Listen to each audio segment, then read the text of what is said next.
بسم اللہ الرحمن الرحیم۔ السلام علیکم محترم ناظرین، آج کا جو قیمتی وظیفہ جو عمل آپ کو بتایا جا رہا ہے، جو خاص عمل آپ کے ساتھ شیئر کیا جا رہا ہے، جو شخص بھی فجر کی نماز کے بعد یا عصر کی نماز کے بعد دونوں وقتوں میں نہیں، دونوں میں سے ایک وقت مقرر کر کے، یعنی یا فجر کے بعد کا وقت مقرر کر لیں یا عصر کے بعد کا وقت، صرف 5-10 منٹ کا وقت آپ نے صرف ایک سورت کو پڑھنا ہے اور اس کی برکات کو دیکھنا ہے کہ جو شخص فجر کے بعد اس عمل کو کرتا ہے، عصر سے پہلے اس بندے کے حالات بدل جاتے ہیں۔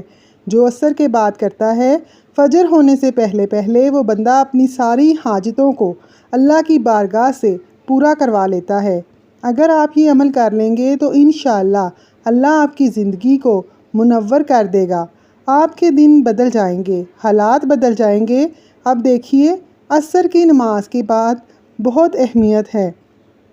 حدیث پاک میں، قرآن پاک میں ہے کہ اس وقت کی فضیلت اور اہمیت کے بارے میں اللہ تعالیٰ نے خود ارشاد فرمایا ہے۔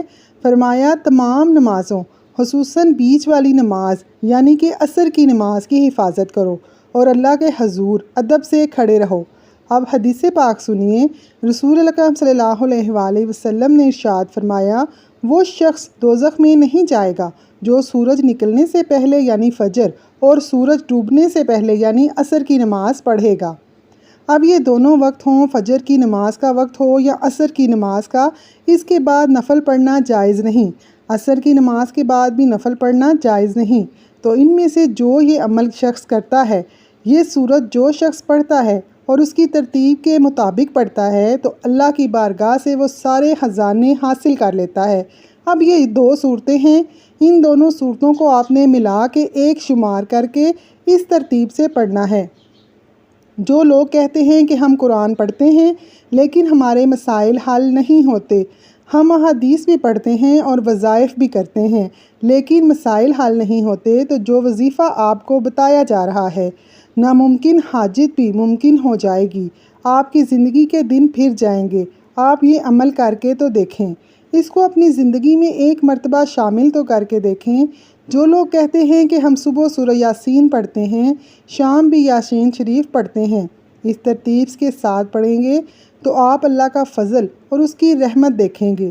صرف ایک ہی دن میں آپ کو اس کا رزلٹ ملے گا۔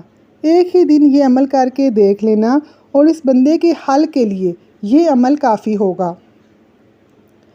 وہ عمل یا وہ مسئلہ آپ کا جتنا بھی بڑے سے بڑا ہے، شادی کے اندر رکاوٹ آ جاتی ہے، کہیں مقدمہ جو شروع ہو جاتا ہے، کہیں کوئی کاروبار میں رکاوٹ آ جاتی ہے، انسانی زندگی ہے، اس میں مختلف مسائل اور مشکلات آتی رہتی ہیں، اونچ نیچ چلتی رہتی ہے۔ تو کبھی ایسا ہو کہ زندگی سے ہار چکے ہوں، سارا نظام ٹھپ ہو چکا ہو، سارے حالات بالکل ایک مٹھی میں بند ہو چکے ہوں، کوئی کہیں سے راستہ نظر نہ آ رہا ہو، کوئی مدد نہ مل رہی ہو، تو ایسی صورتحال میں اپنے رب کی بارگاہ میں حاضر ہو کر دیکھیں، قرآن کی ان آیات کی تلاوت کر کے دیکھیں۔ یہ سورہ فاتحہ شریف قرآن مجید کی اتنی کمال کی صورت ہے جو اس سے پہلے اللہ تعالیٰ نے کسی نبی کو عطا ہی نہیں کی۔ یہ خاص رسول اللہ صلی اللہ علیہ وآلہ وسلم کو عطا کی گئی۔ اب جو بندہ مشکل میں ہو اور اپنا سہارا قرآن کو طلب کر لے، اپنی مشکل میں قرآن کی مدد حاصل کر لے، اپنے رب کی مدد حاصل کر لے، تو اس جتنا خوش نصیب اور کون ہو سکتا ہے۔ اس لیے کوئی بھی شخص اپنے مشکل حالات میں اس صورت کے دامن کے ساتھ اپنی زندگی کو وابستہ کر لے گا، اپنے مقصد کو حل کر لے گا۔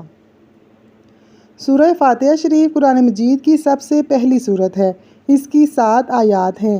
سورہ فاتحہ ہر بیماری کا علاج ہے اور ہر مشکل کا حل ہے، ہر حاجت جس کے ذریعے پوری ہوتی ہے۔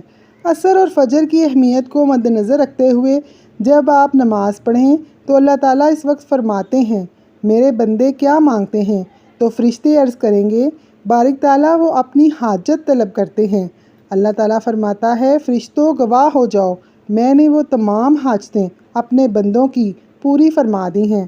تو اس طرح آپ کی ہر حاجت پوری ہو جاتی ہے اور ایک دن کے اندر اندر ہی۔ اسی لیے کبھی بھی زندگی میں مشکل آ جائے، پریشانی آ جائے تو آپ فوری طور پر یہ کر کے دیکھیں۔ اب اس ترتیب کو ذرا سمجھیے گا، بڑی آسان ہے، صرف ایک دن ایک بار یہ عمل کرنا ہے، آپ کی تمام مشکلوں سے آپ کو یہ عمل نکال دے گا، تمام مصیبتوں سے نکال دے گا، پریشانیوں سے نکال دے گا۔ اب یہ واحد حل ہے۔ اگر گھر کے اندر کوئی بیمار ہے، گھر کے اندر لڑائی جھگڑے ہیں، فتنہ فساد ہے، تمام نظام خراب ہوا ہے، وہیں سے کوئی بات نہیں بن رہی، حل نہیں ہو رہا، آپ نے یہ عمل کرنا ہے۔ سورہ فاتحہ کو ام الکتاب کہا جاتا ہے اور قرآن پاک کا دل سورہ یاسین ہے۔ اب ان دونوں صورتوں کی کتنی زیادہ اہمیت ہے آپ خود ہی دیکھ سکتے ہیں۔ اس سے پہلے کہ آپ کو عمل بتایا جائے، کمنٹ میں اللہ کا نام ضرور لکھیں، اللہ آپ کا حامی و ناصر ہو۔ اب آپ نے اس صورت کو کس ترتیب سے پڑھنا ہے کہ نماز عصر یا فجر کے بعد آپ نے جائے نماز پر بیٹھ کر ہی کسی سے بات کیے بغیر اول آخر 3 بار درود شریف، درود ابراہیمی پڑھ لیں تو زیادہ بہتر ہے۔ سورہ یاسین شریف پڑھنی شروع کرنی ہے اور اس کے سب سے پہلے مبین پر پہنچیں تو رک جائیں اور بسم اللہ الرحمن الرحیم کے ساتھ ملا کر الحمدللہ شریف پڑھنا شروع کر دیں۔ 11 بار سورہ فاتحہ یعنی کہ الحمد شریف پڑھنی ہے، 11 بار اس کے ساتھ ہی بسم اللہ آپ نے پڑھنی ہے۔